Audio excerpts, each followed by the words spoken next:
Hey, how's it going, guys? This is Mr. Nighthawk 2000 coming at you guys with another video game commentary here. And I'm going for the nuke. This is actually episode 2 of my new series. If you guys haven't checked it out, definitely check out the first episode. It's going to be linked in the description below. But yeah, guys, let's get into it. I'm right here on, I believe this is Fringe, I believe. And it's one of my favorite maps to actually get the nuke. And I was actually, I went, a little bit of a spoiler alert, I went, I think 10 and 0. And I actually, if you guys haven't seen my setup video, I'm gonna link it as well. I'm gonna be uploading it pretty soon. Yeah, I got a BenQ 2720ZXL, and I actually got the Cat 6 Ethernet cables, dudes. The internet is gonna be so much better, and I'm praying that it actually, well, I know that it's gonna help me get the nuke better, because the internet without it was so laggy, it was so bad. And now the fact that are hardwired the internet to my PS4 is actually a lot better, dudes. It's a lot better. As you can see here, the video quality of it, there's no lag. There's no lag, and the fact of the matter is that getting the nuke determines a lot on your internet connection. Connection is king, dudes. And the fact of the matter is, when you're playing competitively Black Ops 3, you're gonna have to have the best internet connection available to you, and you're gonna have to spend, dude. You're gonna have to spend a good, I'm gonna say $300-400, dude, at least to get yourself a Cat 6 cable and a Net Duma, because actually I haven't got my Net Duma yet. But when it arrives, dude, I'm gonna go ahead and connect it, and it's gonna be awesome. It's gonna be giving me the internet substantially to any device in my household. It's gonna be giving me everything, dude.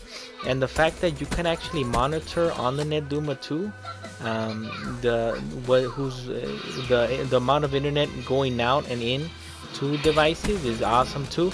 I'm gonna actually be implementing that as well, because you don't need a lot of internet to actually web browse. And actually right now, compared to, if you're gaming and you're web browsing, you don't really need that much internet, depending what you're doing. So that's why I think the Net Duma is actually, the R1 actually is actually really good, one of the best out there. Check it out, dudes. It's on the YouTube everywhere. I highly recommend that router, dudes. If you want to step up to the big league, if you want to be a big league gamer, dude, get yourself a Net Duma router. Get yourself a BenQ 2720Z XL. It's actually the one that Ali A has, and actually it's really nice. It's that 27-inch screen, 1080p. I'm gonna be uploading. You guys are gonna check it out too. I'm gonna be uploading. Here again, my Cerberus. I believe I'm 8 and 9, 8 and 0 right now. I'm really ecstatic. I'm like, you know what? I can feel it right now. I can feel I'm gonna get the nuke, and you know what? A lot of people are starting to come into the lobby, and right now I'm not connected to the Net Doom. It hasn't arrived yet, but I'm gonna be getting it possibly today, if not tomorrow. It's gonna be arriving, and when it arrives, dude, the Cat 6 with the Net Duma is gonna be a deadly combination, dude. It's gonna be the best.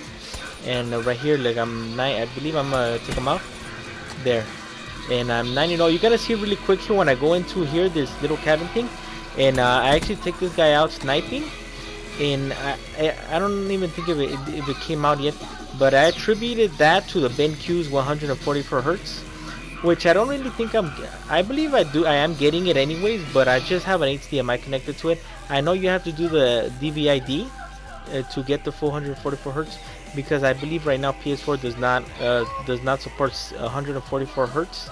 It's at 60 hertz clocked right now, the maximum. Right here, he's using the damn freaking kinetic armor, dude. It's like, dude, you know what? I hate the fact that anybody could use a kinetic armor and fuck up your streak like that. I would have got the nuke. I know for a fact that I would have got the nuke, dudes, and it just messed up my whole streak, and it just was horrible, dude. And the fact is, right now, I was doing great up until that moment, and I can't wait for the new Call of Duty as well, because of that. The specialists are great, but it basically, what it does is it allows any little noob, to get the up on you, which is great, because of a lot of people don't have BenQs, a lot of people don't have this and that, which is fine. But I feel they should definitely implement it better, to attribute to the better game, to the hardcore fans. You know what I mean? Because definitely, it sucks that you could go, you're 10 and 0, and then this guy who doesn't even play that hard. He just throws on his kinetic armor, is invincible for like 3 or 4 seconds, and he takes you out, and that's not right. It fucks up your whole streak. You know what I mean? And you've been taking him out of the hole, but the fact that he gets his kinetic armor really ruins the whole streak. But yeah, guys, that's basically my take on it. I feel that even though there is specialists, like for example Blackjack, he could pick any specialist in the game and he could use it to his advantage. But the fact that it's dictated on who you take out, it really sucks, because you could at one point you could get the Sparrow, which is in my opinion one of the worst specialists in the game. I don't like the Sparrow. I don't like the fact that it's a bow and arrow in a gun game. What's a bow and arrow doing in a gun game? First of all, you know what I mean? But if you get the bow and arrow, you're basically I feel like you're asked out, dudes. You're not gonna be doing nothing, because the fact is that these dudes has Razorbacks, has KN-44. Yeah, you could shoot a bow and arrow, maybe get lucky here or there, dudes. But what's gonna happen is a Razorback's gonna come and he's gonna take you out really fast. The Razorback does not disappoint. It's actually one of my favorite guns. And if you go heads with a Razorback and you're using a crossbow, who's gonna win, dude? Definitely 100% of the time, I'm gonna go with the Razorback. Maybe once or twice you'll get lucky and blow them up as well. But no, the fact is that the specialists as well. I feel like Black Ops 3 could have been better without the specialists per se. Even though I do like the combat focus, it's actually one of my best. The Seraph is actually really good. They could have implemented that kind of take that kind of game mechanic into the game without actually adding all the other specialists. But anyways, guys, this is I think I'm going. I think I'm almost to the ending of the thing. But the fact of the matter is that the specialist is still something that like Blackjack was supposed to be like the greatest thing in the world, and it ended up being not that much, because the fact is you have to unlock them, dudes. You have to do 2-3 challenges to unlock them, and it's just like it's a pain in the butt, dudes, honestly, because nobody really wants to work that hard to unlock a specialist, you know what I mean, 2-3. But anyways, guys, hopefully you guys enjoyed this video. Leave a like if you did. A 6.0 ratio, 30 and 5 I went, dudes. Trying to get the nuke. Failed episode 2, but stay tuned for the next episode. Hopefully I could get it in the next episodes, 1 or 2. I'll grab one of those calling cards, dudes. But yeah, guys, this is Mr. Nighthawk 2000 signing out. Let's aim for 5 likes.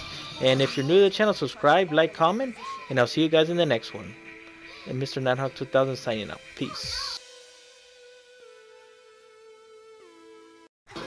If you guys enjoyed, be sure to like, comment, and subscribe.